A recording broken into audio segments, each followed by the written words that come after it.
E agora você acompanha aqui na nossa programação, no Realidade desta manhã, a nossa entrevista do dia. O nosso entrevistado de hoje será o padre Ezequiel Dalpozo. Estaremos comentando sobre o Instituto Analógico Despertar. Bom dia, padre Ezequiel. Bom dia, ouvintes da Rádio Rosário. Alegria de falar com vocês nesse dia, terça-feira santa. Estamos nos preparando para Páscoa. Páscoa logo está aí, dentro de um cenário ainda diferente esse ano e o ano passado, mas sempre com a esperança da ressurreição para todos nós. Padre Ezequiel, vamos começar a nossa entrevista nesta manhã aqui no Realidade falando sobre o que é o Instituto Analógico Despertar. Então, essa abertura a partir do Instituto até é interessante porque é uma obra nossa que nós estamos empenhados e vai dar muito fruto, com certeza. Ele vai se consolidar na nossa região, atendendo muitas pessoas. O que é o Instituto Analógico Despertar? Veja o seguinte, pelas minhas buscas também como padre, eu sempre gostei de dar solução aos problemas. E quando vem uma pessoa falar conosco sobre sofrimentos, sobre depressões, sobre medo, como me ligou agora uma mãe, hoje de manhã, uma mãe de Salvador do Sul, dizendo: padre, o meu filho tem muito medo, ele não consegue ficar sozinho, tem 16 anos, tem medo de morte, tem pânico, eu já fiz tudo, o que eu preciso fazer? Ela nem sabia ainda dessa possibilidade que nós temos do tratamento com a mente inconsciente. Por que analógico? Instituto Analógico. Porque lógica é a nossa mente consciente. E nós estamos aqui agora, eu e você e os ouvintes, falando a partir da mente lógica.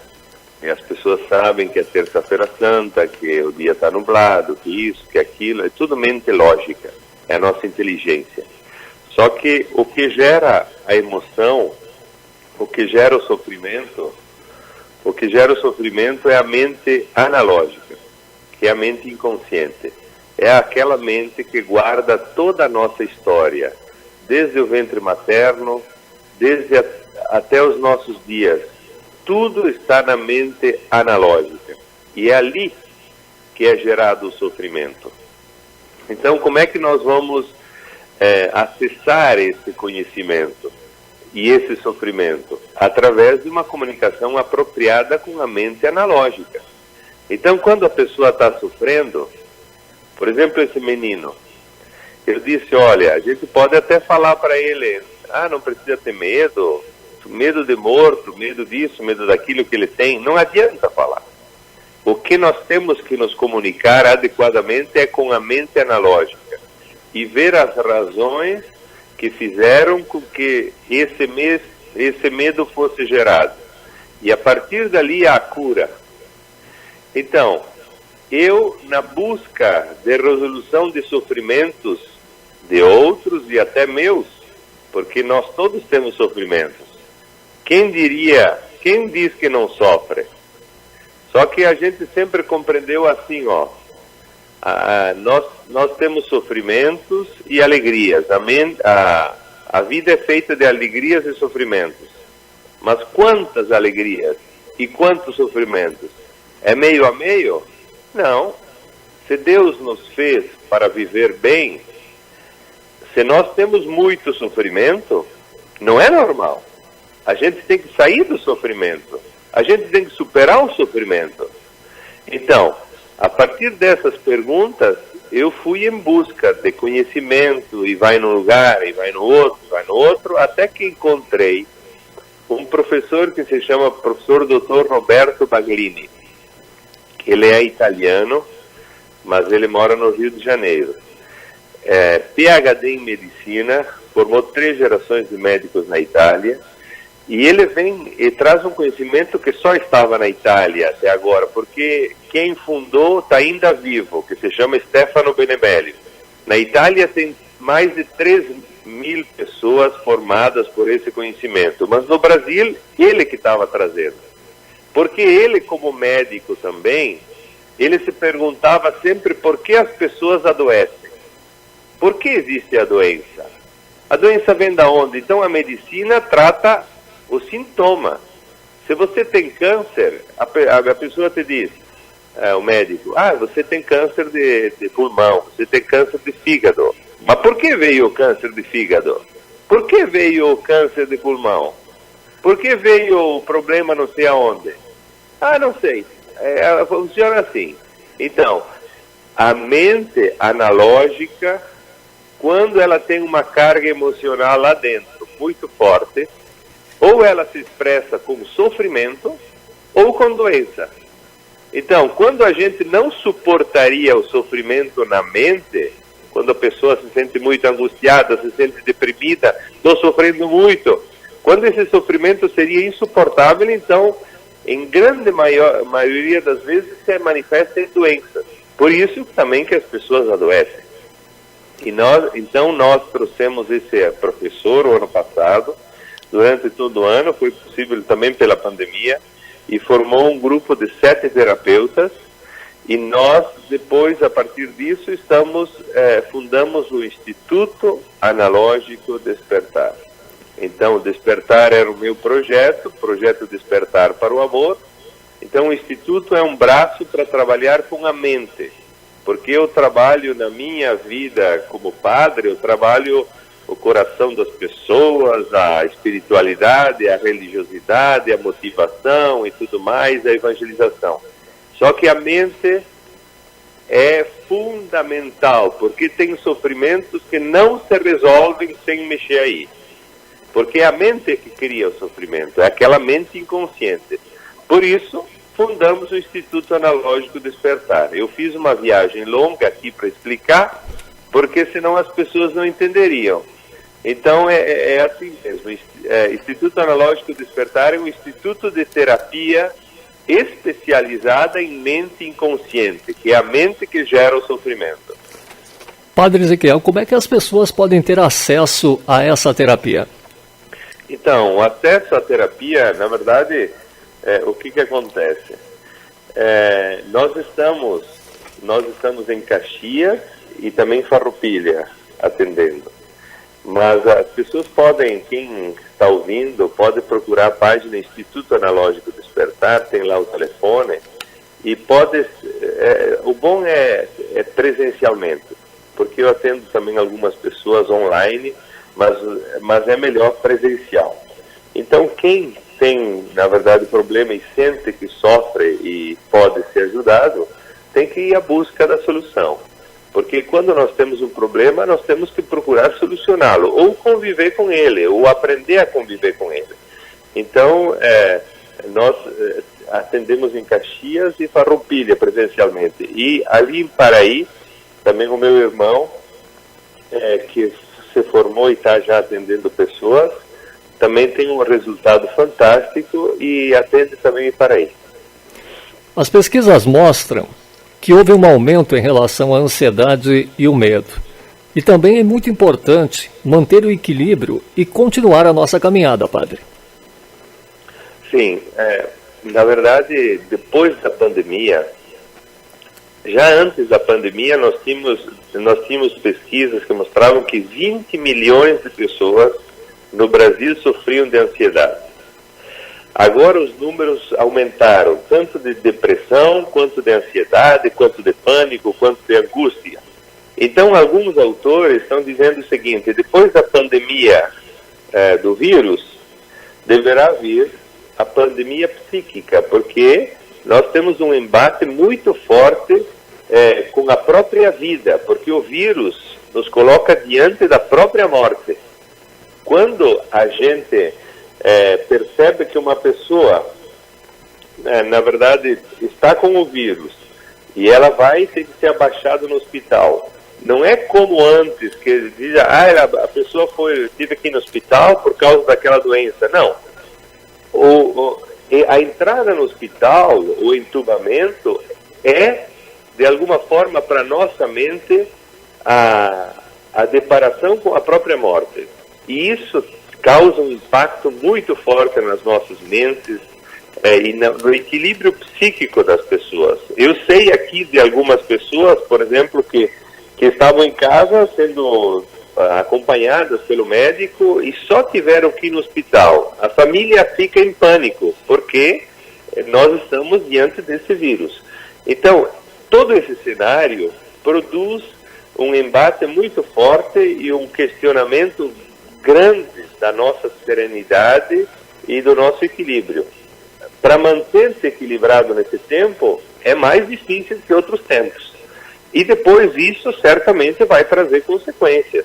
Por isso que, provavelmente, também depois da volta da normalidade, que as pessoas vão começar a trabalhar de novo, que a vida vai voltar ao normal, vai se manifestar de uma forma mais intensa essa questão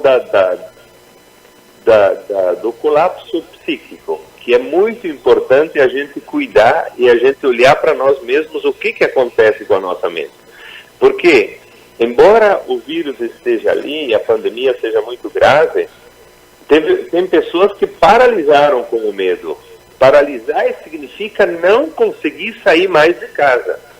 Então, ali o medo está dentro da pessoa. E ela está paralisada por um medo. Quando o medo paralisa, significa que ele é muito forte. Se ele não vem pelo estímulo da pandemia, ele vai vir por outra coisa, porque ele está dentro de nós. Por isso que a percepção de si mesmos e a observação e a fazermos esse diagnóstico de nós mesmos é muito importante para mantermos o equilíbrio. E o equilíbrio é uma coisa que depende de nós. Nós temos que dar conta daquilo que acontece na vida e procurar fazer o melhor para manter-se bem. Porque nós queremos viver bem, as pessoas querem ser felizes, as pessoas querem ter qualidade de vida. E nós esperamos também que depois dessa volta à normalidade, as pessoas busquem mais qualidade de vida. Porque é isso que importa na vida, buscar a qualidade daquilo que nós vivemos. Não adianta ficar só trabalhando e correndo como nós fazíamos, porque isso mostrou que não tem razão de ser. Padre Ezequiel, um dos grandes problemas também atualmente enfrentado pela Igreja Católica é a não possibilidade da presença de fiéis nas missas. Isso também influencia diretamente no comportamento das pessoas, Padre. Com certeza, porque a não participação também nas igrejas, pela restrição, claro que impacta, porque as pessoas precisam de ferramentas, dá para dizer assim, é uma forma, até uma linguagem atual, para dizer o seguinte: quando nós temos um problema, e para gerir a nossa vida, nós precisamos de ferramentas que nos ajudem. O que ajudava as pessoas? As pessoas buscam o quê? Para serem ajudadas para viver bem. Então a religião sempre foi um instrumento muito importante. Não tem dúvida. As religiões eram o conhecimento que tinha sobre a vida, sobre a morte, sobre as perdas, sobre o sentido da vida e sobre tudo mais. Tirando isso, pela presença, as pessoas acompanham um pouco também online coisa, mas não é a mesma coisa, com certeza. Porque a presença, estar junto no mesmo ambiente, estar ouvindo a palavra, estar cantando, estar sendo motivado pela pregação, por tudo mais, isso ajuda a exatamente manter o equilíbrio da mente e a fé. A fé que é muito importante quando a gente diz, não, Deus está comigo, vamos para frente, não vamos sucumbir a isso. Então, essa presença nas missas e nas celebrações e na mobilidade, a própria mobilidade da qualidade de vida, porque nós não fomos feitos para a parálise, nós não fomos feitos para ficarmos parados na vida. Então, essa mobilidade dá qualidade de vida, porque é o ser humano que faz isso. Então, tirar a possibilidade de mobilidade é reduzir muito a nossa qualidade de vida. Por isso, também, a parálise, junto da não participação nas celebrações, certamente cria um impacto também grande. Ontem mesmo, dizia padre, eu sinto necessidade daquilo que me trazia a celebração, ou as celebrações. E agora não tem, porque é restrito, é 30 pessoas, então tem que, em muitos lugares tem que até ligar para dizer, olha, eu vou na missa hoje, mas isso a pessoa não está acostumada a fazer isso. Então, a partir da volta, terá que ver como as pessoas vão reagir à normalidade, para ver se voltam mesmo e se sentem de fato essa necessidade, ou se pelo fato de terem parado, como a missa também é um hábito, é um costume, se elas perdem de alguma forma esse hábito, esse costume, e vão ter dificuldade de voltar.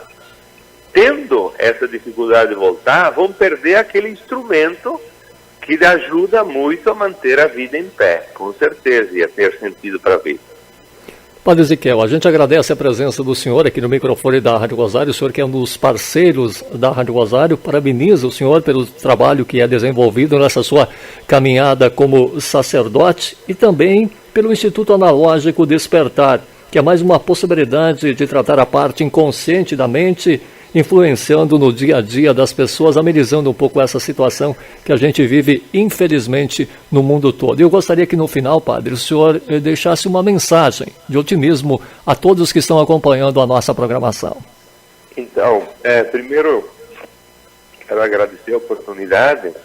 E depois eu vou passar o telefone. Agora mesmo. E vou passar o telefone para que vocês possam ter aí, e as pessoas, provavelmente alguns podem ligar, que é 99713-0579. 99713-0579. Ou podem procurar também o Instituto Analógico Despertar, na internet, no Instagram, no Facebook. Isso é muito importante. Enfim, quem quiser ter uma experiência também disso, que sente que sofre, que sente que já... Tem muitas pessoas que já buscaram muita coisa e não encontraram solução. Então podem ter acesso a isso. E uma mensagem, agora nós estamos na Semana Santa. Vejam que a Semana Santa é os últimos dias da vida de Jesus. Jesus, quando se entrou na história, ele não fez outra coisa senão fazer o bem.